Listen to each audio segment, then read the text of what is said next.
年前，糖仔饼大抢市，苗栗以小个大包为主打的肉干四小仔店，菜尾人潮滚滚滚。这个传统食品厂的生产线，这段时间24小时每日来赶工，才有法度应付市场的需求。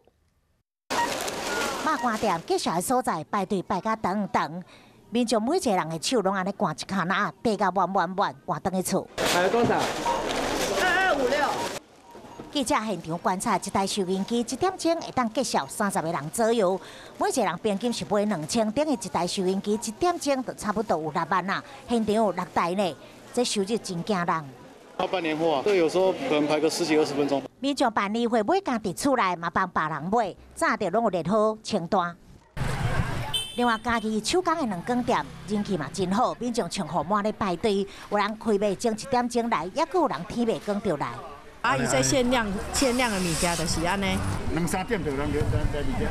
若是名产店年前发财，这食品厂嘛一直咧赶工。